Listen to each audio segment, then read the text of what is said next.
So the model of the Bank of North Dakota, all these bills are following the model of the Bank of North Dakota. So that in North Dakota, all of the state's revenues by law go into the bank. And those revenues are then, they have $4,000 on deposit per capita. I think there's 670,000 people in North Dakota. So if we use that same model, we've got 37 million people. So if we just from this is almost all state revenues. They are only less than 2% of their deposits are from consumers. So if we did the same thing, they've been in existence since 1919, so they've obviously had a while to work at it. But if we could duplicate that, we would have 150 billion in credit capacity.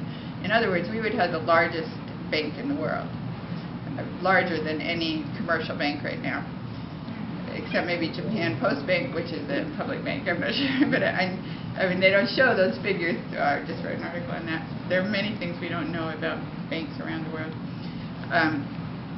Anyway, so we would have a huge lending capacity.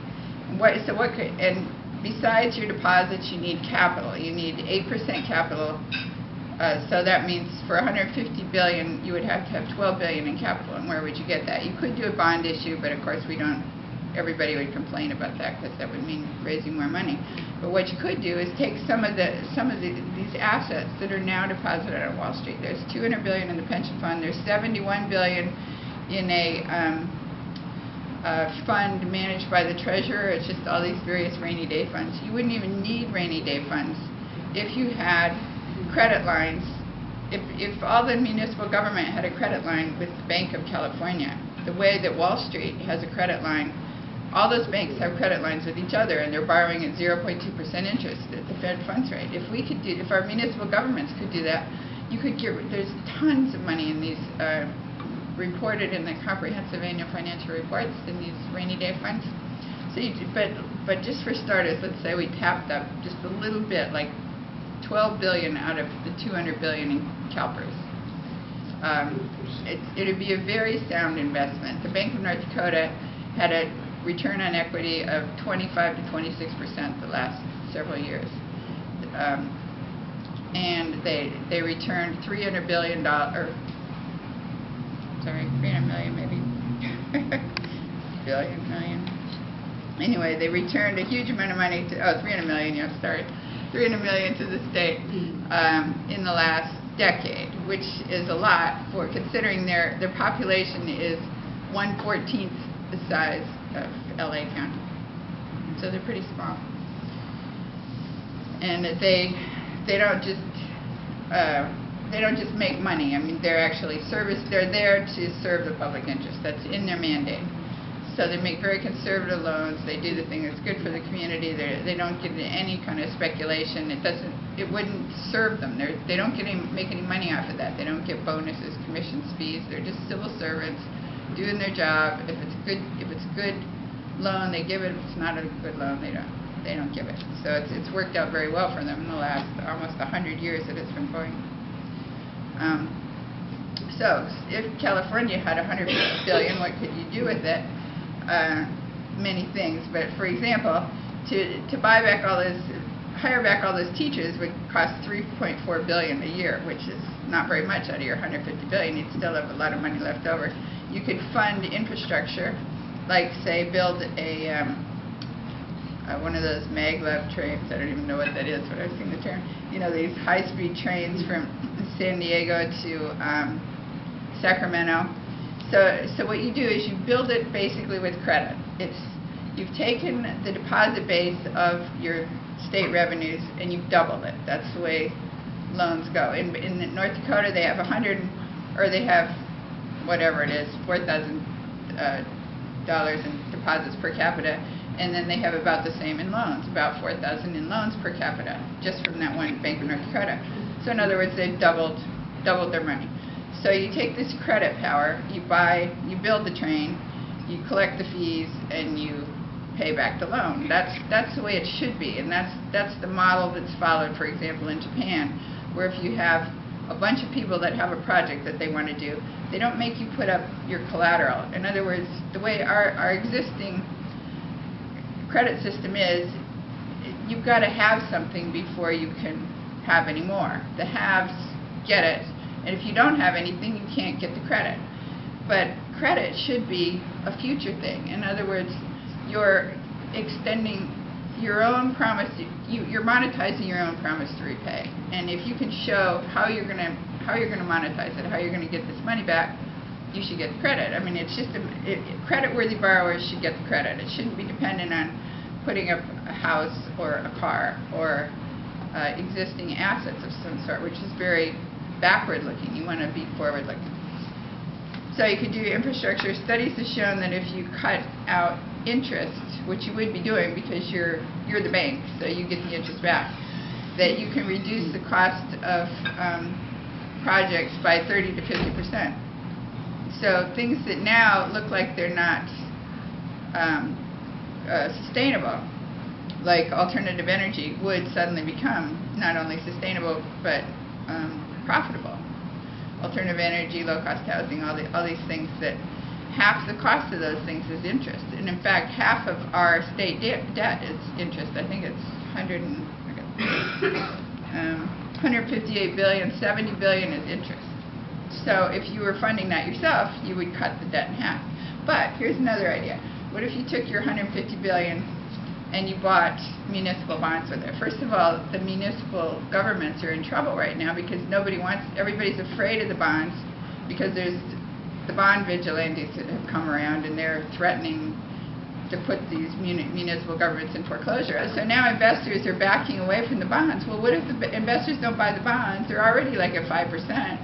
If the municipal governments have to pay 8% or whatever, like the EU countries that are in trouble, that would totally cripple them. So if you had a guaranteed reasonable loan with your state bank, let's say, if it was 5%, 150 billion would generate 7 trillion in interest per year. Well, 7 trillion is what we pay in interest on the existing California debt.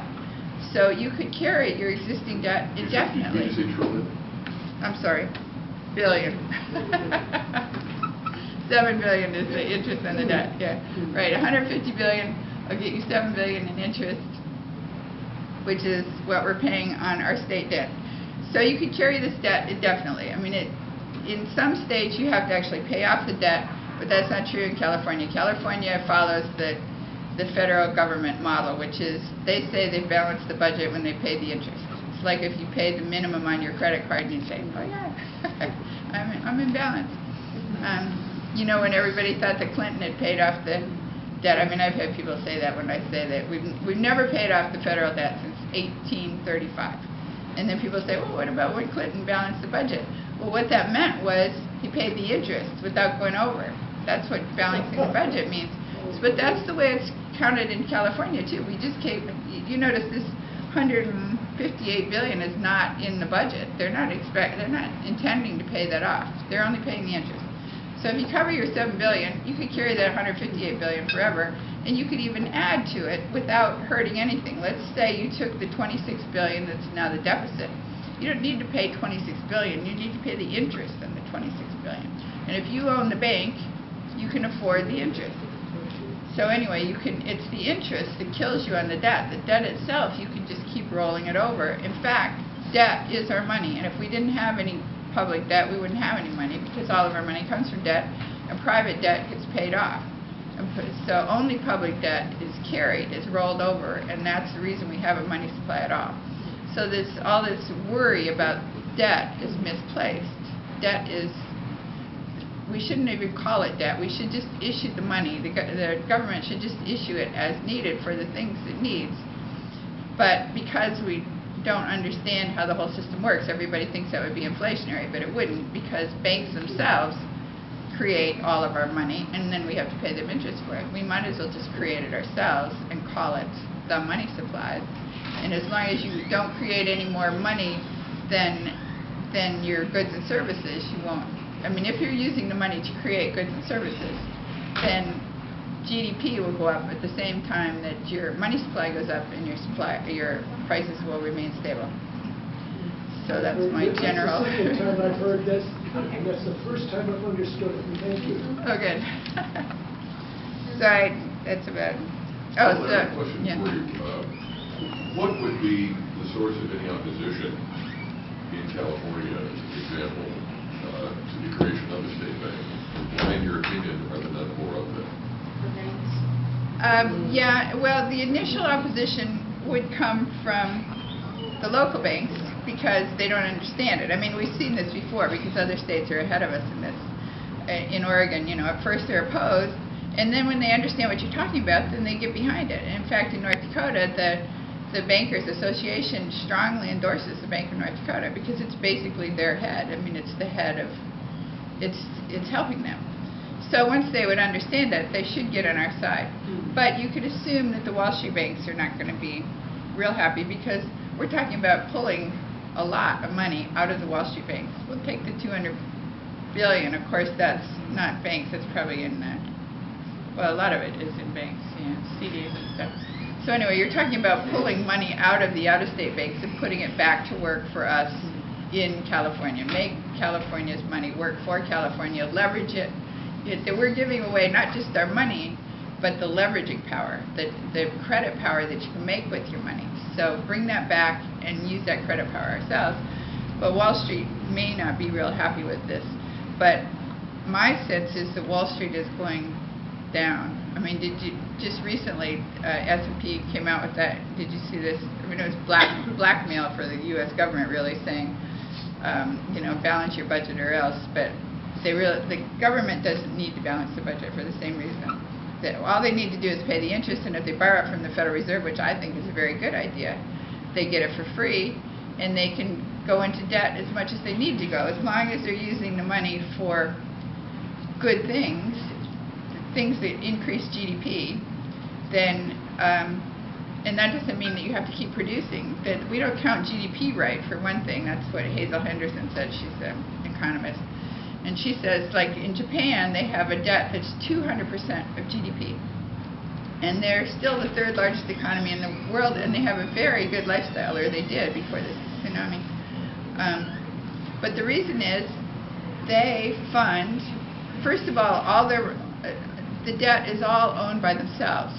It's the largest holder of the Japanese debt is Japan Post Bank, which is a publicly owned postal bank where everybody puts their money, but it's a publicly owned bank. And then the Bank of Japan also owns a good bit of the debt, and they are, of course, the central bank. So all that money is either free or at very low interest.